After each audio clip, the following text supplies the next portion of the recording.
What's up, guys? Mason the Brock Henderson here, and this is NCIS Season 19, Episode 4, The Great Wide Open.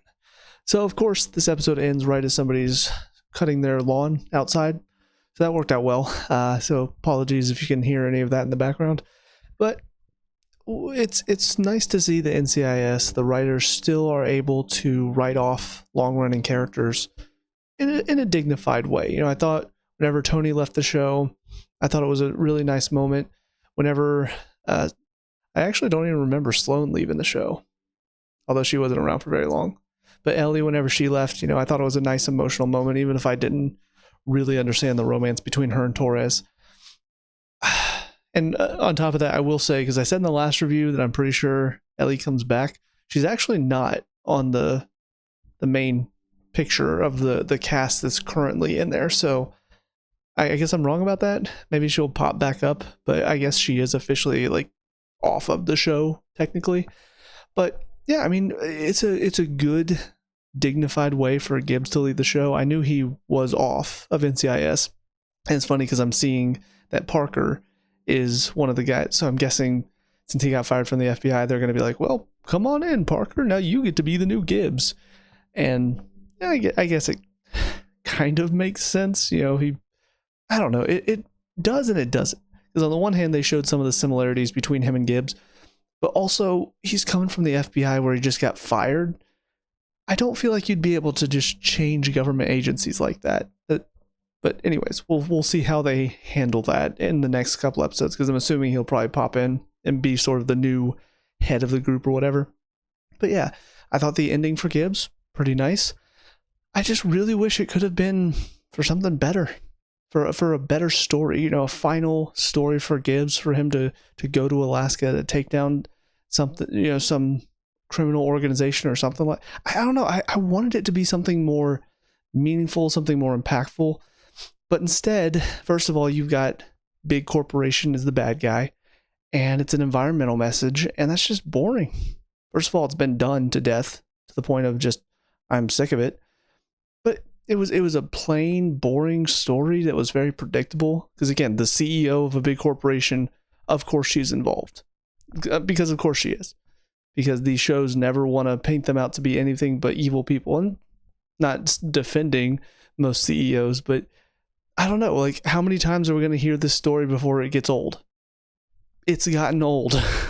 I can say it was interesting maybe the first 10 times that it was done, but we're up to like probably the 300th time that I've seen this story done in movies and TV shows and video games and books. It's always the big bad corporation guy. And I don't like corporations either, but can we do something unique and original with this idea and not just, oh no, we're doing such a good thing here, it's going to help the people, it's completely safe. No, I didn't see any report, I didn't sign off.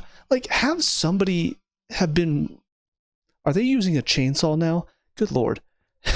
They really are just, it's like they knew I was about to do a review. They're like, we're not just mowing, we're chainsawing, we're going to start a jackhammer. Anyways, sorry. But have her, like, maybe somebody was signing all the stuff for her and she really didn't know. You know, or again, make it some bigger conspiracy. Make it something where the government is involved. Like, they also wanted her to open up this thing because it was going to benefit them somehow. And there are politicians that are involved. Make it a really big deal, especially for Gibbs' final case. Make it huge. But no, it's, oh man, this is beautiful lake, isn't it? This is the most meaningful thing I've done in my career because I saved this beautiful lake. Okay, yeah, cool. I mean, I get it. Yeah, it's beautiful. I don't want to see the lake dry up either. I don't want to see it turned into something awful because of a copper mine. Totally understand that idea, but that's it. That's all Gibbs is going out on, and they're trying to hype it up like this. It's this big thing. I'm thinking he's saved hundreds of thousands of people before. He's stopped terrorist organizations before. You're telling me, oh, saving this lake, this is the most meaningful thing I've done? What? Talk about overhyping something. So yeah, it's ridiculous. I really don't understand why that was the thinking. Also, I didn't say this in the last review, and I'm kicking myself now because I could have pointed out how predictable it was if I had said something because it was so obvious to me. But I knew the one husband was going to be involved somehow. I mean, the way he was, first of all, he was the only one of the spouses of the people that were killed that was getting lines and stuff.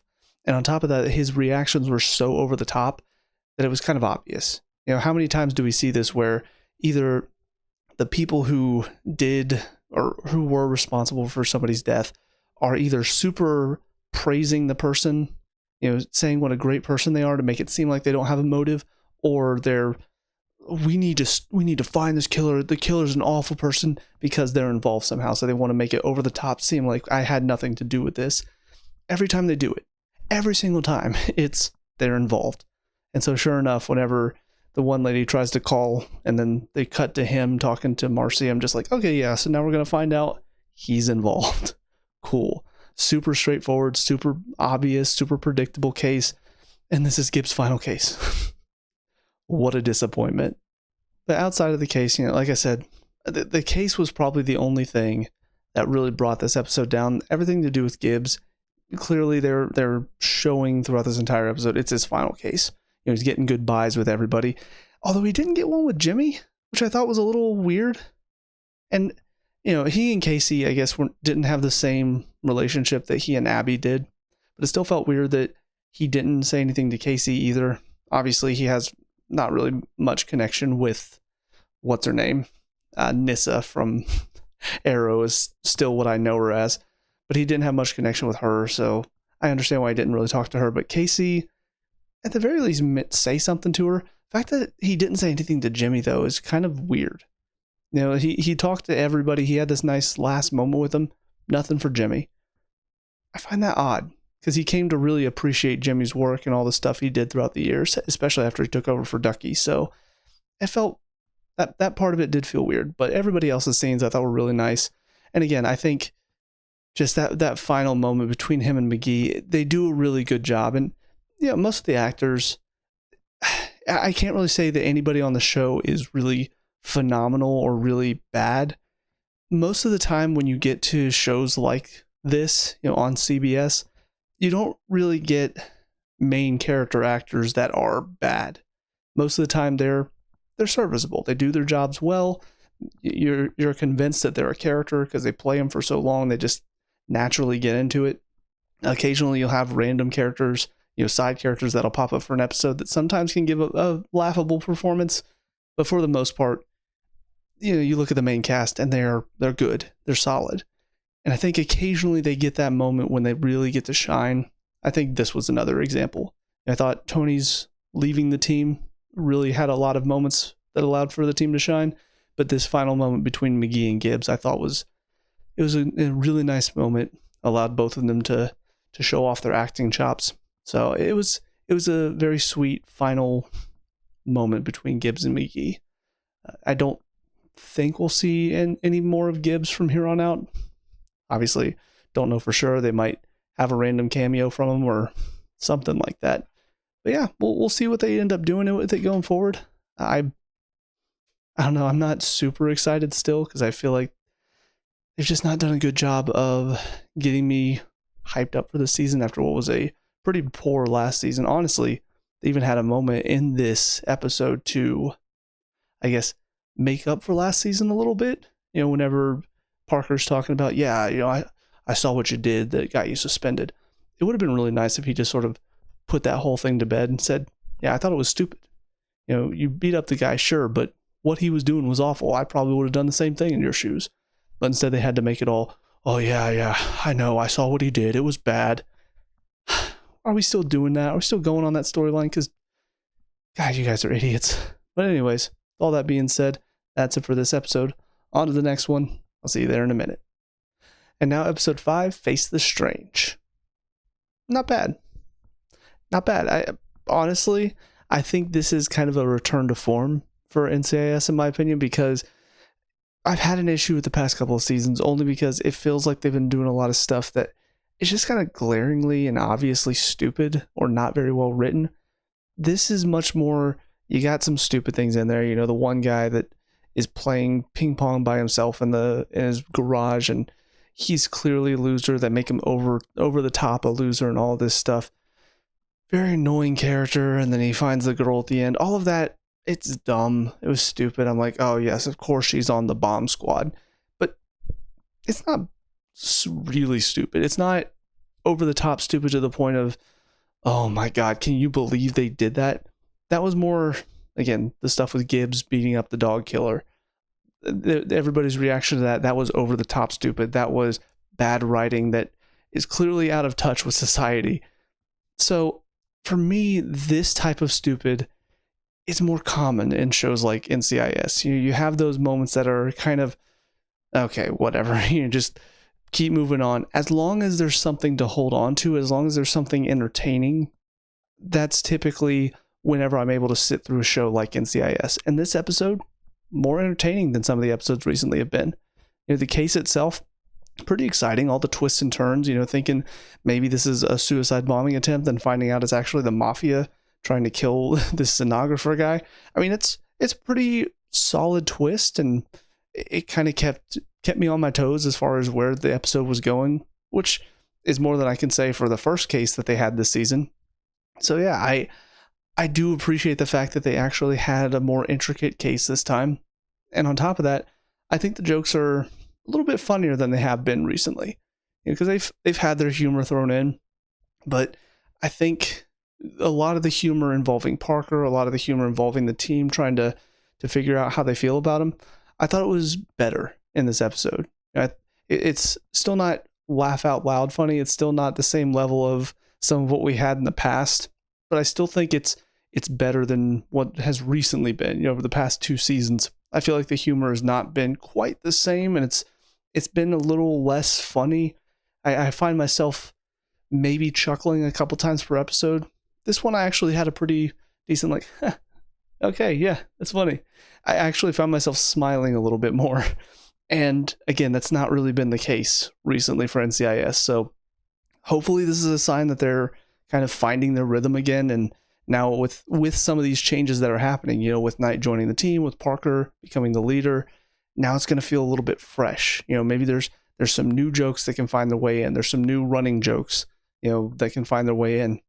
I'm hoping it's good. I'm hoping it's a sign of things to come, but we'll see. On top of that, the Jimmy and Ducky stuff, I was okay with. It's a little silly from Jimmy, to look at this and think, oh, well, change is happening and I don't like it. And I'm just going to, but you can kind of understand where he's coming from. You can understand why he feels this way after everything he's gone through.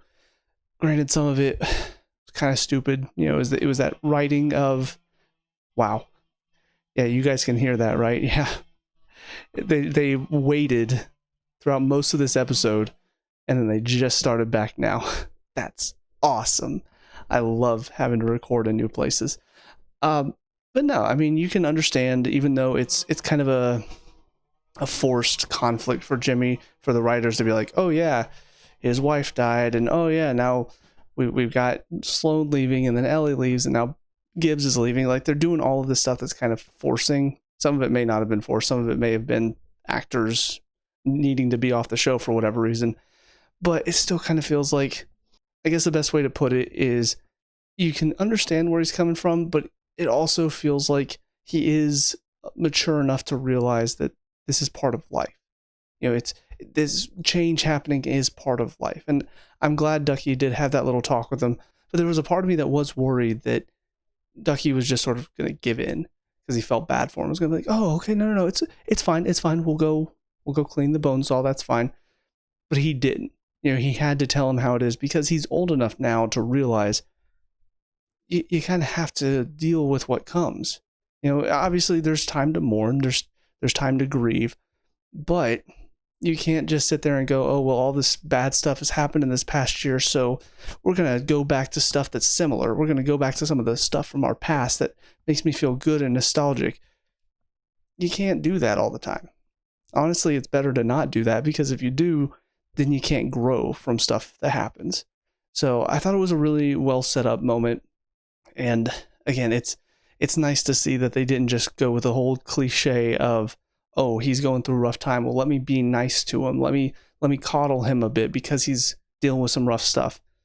No, it's been long enough. And obviously the Gibbs thing is a lot more fresh because it just happened. But the other stuff, I mean, it has been a few months at least since Ellie left, and it's been probably almost a year since he lost Brina. So it is kind of getting to a point where you got to start trying to move on. You got to start trying to push forward and keep moving forward. And the fact that he's trying to get Ducky back into the lab with him solely because, well, I'm tired of things changing.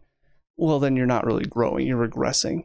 So yeah, I thought it was a good choice and a good moment with Ducky and Jimmy. But all in all, a pretty solid episode. I wouldn't say I'm any more excited about the season, but it does give me a little glimmer of hope that maybe, just maybe, the season's going to be something kind of enjoyable. So we'll see what happens next, but that's it for this episode. On to the next one. I'll see you there in a sec.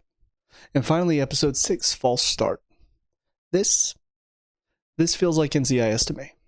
And what I mean by that is, it feels like the show that I remember enjoying, for several seasons. Just, again, nothing fantastic, not like it's a blow your mind, crazy, amazing show or anything, but it's enjoyable. It's fun. It's simple. Yes, there are some moments that are, I guess, a little silly. Again, those little, I guess, NCIS-isms where McGee comes into the room to talk to Casey. They exchange some words. She's talking about, yeah, I have a program running. It's like, all right, well, let me know when you get something. And all of a sudden the program dings and, oh, she has something just magically while he's in the room. It's stuff like that. Obviously, it's kind of silly. It doesn't happen in real life that coincidentally. So you kind of have to put up with some of that. But if you just turn your brain off for those moments, the enjoyable stuff is there. It's entertaining. It's got some funny moments. Honestly, having a new boss come in to replace Gibbs, it is different, but it's different in the right ways. They're utilizing some of those Gibbs isms. I'm going to keep using just words with ism at the end to describe everything in the show. But you have those moments where, Gibbs is walking into the room and everybody just shuts up and like, oh, hey boss, so we got all of this set up for you. So to have Parker now, and he's not Gibbs. He's similar. He has a similar leadership role and, I guess, personality traits, but he's not the same. Bringing in pastries every morning. He's coming in. He's very chill, very relaxed. He's not sitting there like, well, come on, tell me what you got. It's very much laid back with him. And I like that because, first of all, it is different. If you just brought in somebody who's exactly like Gibbs, then why did Mark Harmon leave the show? Just keep him on, because you're basically having just another Gibbs in charge. So I like the fact that they are changing it up, but also now you have those moments where it's going to take some time to adjust. So the team is expecting one reaction out of him, and then they get something completely different because he's not the same. So several good moments like that. And on top of that, the case for this episode, pretty solid. I did manage to call it pretty early on, but it wasn't really because it was predictable or obvious. I think they left the clues there for you to figure it out. The fact that the the burn mark came from a blank tells me that probably somebody thought they were just going to scare him and not realizing that blanks can still kill somebody. It kind of made sense to me. And on top of that, you've got the steroids and stuff. Kind of figured the coach was probably not giving them to anybody because that would be too obvious. And especially whenever they found out some of the guys that they tested weren't even positive for the steroids. But then they find out the one guy that is the guy that died. All I could think was, why would he only be doping one player? Why would he only be helping that one guy? So to me, that says probably not the coach that's doing it. He probably took the drugs from the guy. And not really. It turns out they found it after his death. But still, it all kind of clicked to me. And I'm thinking, yeah, there is the little, I guess, cliche of they talked to the parents, almost one of the first ones that they talked to. And we didn't really see him throughout most of the episode, and all of a sudden they bring him back for one of them to be the killer. That's been done. I mean, most shows where they have a whodunit type of mystery, that's kind of how they do it. Bones was doing that for the longest time, where you'd meet somebody near the beginning of the episode, you wouldn't see him throughout most of the episode, and then by the end of it, they're the killer. So that is kind of a cliche, but I still feel like the way that it was set up and how it all tied together, how this mystery was written, I think it made sense. And it was one that, yes, you can figure out, but it's kind of fun to figure it out. It's not one that I'm sitting here going, God, super obvious. I was able to figure it out, but I feel like everybody could. There are some people that may not have made those connections. And while I do think maybe the team is a little naive to assume one thing about everything they found, because most of the stuff in this case was, you think about the burn marks on the head, they're thinking, oh, well, probably somebody took like the starting gun for the race and shot him. And that was their whole theory until near the end of the episode. The fact that they found the steroids, their whole thought throughout the entire episode was Coach is giving him the drugs until the dad confessed to it. Even the one guy that he got into the argument with, it was like the only possible reason he could have gotten into an argument with this guy was because he was selling him drugs. I don't know. It does feel like they're very narrow-minded once they have an idea. And I kind of feel like that can sometimes be a little frustrating, especially whenever I have it in my mind what I think the more likely solution is. So there is that little frustration, but they had to find a way to stretch this episode out somehow. And if that's how they're going to do it, I can turn my brain off for that enough to get through it. But yeah, all in all, solid episode. Again, still not really thinking that NCIS is back, but this gives me a little bit more hope that maybe, just maybe, it's returned. And I can actually enjoy this show again after a couple of very rough seasons. But with all that being said, that's it for me. So let me know what you guys think down in the comment section below. What were your thoughts on these 3 episodes? Let me know. We can talk about and discuss all that good stuff. Leave a like and subscribe for future NCIS reviews. And until next time, I hope you guys have a great day. And I'll talk to you all later. Peace out.